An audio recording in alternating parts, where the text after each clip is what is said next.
Now that we've accessed Eros, what we're going to show you is 3 projects that we've created. The first project is AFL Single Mode Project. It's a certification process in which we're certifying the fiber and inspecting both ends of the fiber. In the setup, you have to have connectivity of the tablet through Wi-Fi to Eros. The other part is you have to have Bluetooth connectivity to the Rogue units. The first step we're going to make is the referencing. We're going to go into the AFL Single Mode, and we're going to go in and reference the jumpers. What you'll notice is, because this is single mode, if you look at the top of the module, which is on the back side of the carrier, you're going to notice if it's a quad module, it'll have SM for single mode, and it'll have MM for multi-mode. What you're going to do is inspect, clean, and then re-inspect the fiber jumper before you put it into the single mode. Once you put it into the single mode, you'll do the same for the other unit. You're going to need to have a bulkhead or a mating sleeve in between. You will connect those jumpers together. You're going to have a main unit and a remote unit, and it doesn't matter which one is which. However, one has to be a remote and the other tablet has to be a main tablet. Both tablets you will go into the project and download. In this particular case, you downloaded the demo application, and then you'll have to pick the AFL single mode fiber group. On the remote unit, you'll go into the menu. Again, it's the 3 horizontal buttons to the left of the AFL logo at the top of the screen.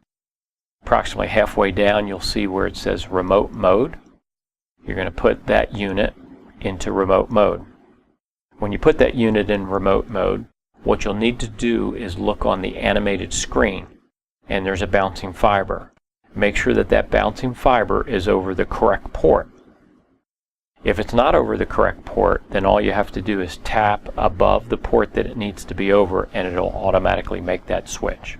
On the main unit, what you're going to see is the animated screen of the Rogue unit, but you're also going to notice some red text about halfway down underneath the fiber number.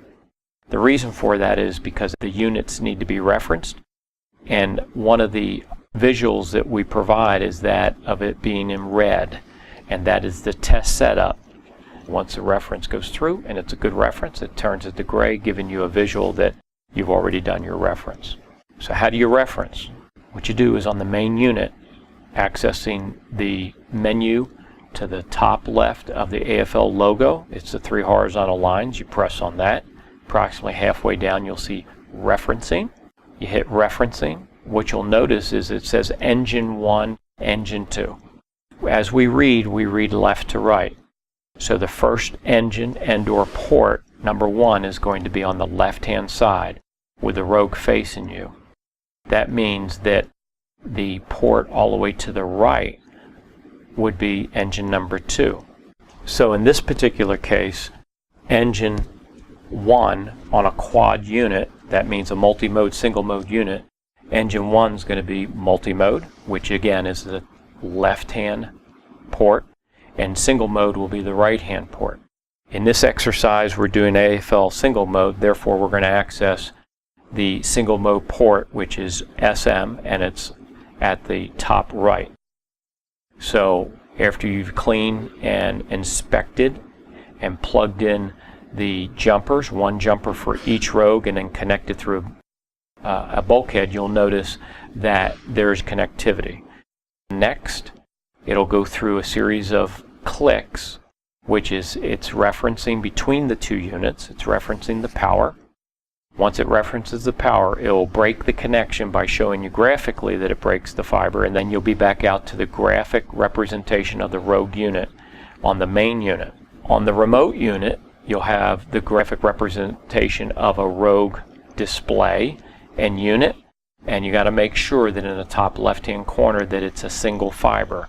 There is an opportunity to put it in MPO. You do not want to do that unless you're using an MPO switch. In this particular case, we're not. Now we're ready to test.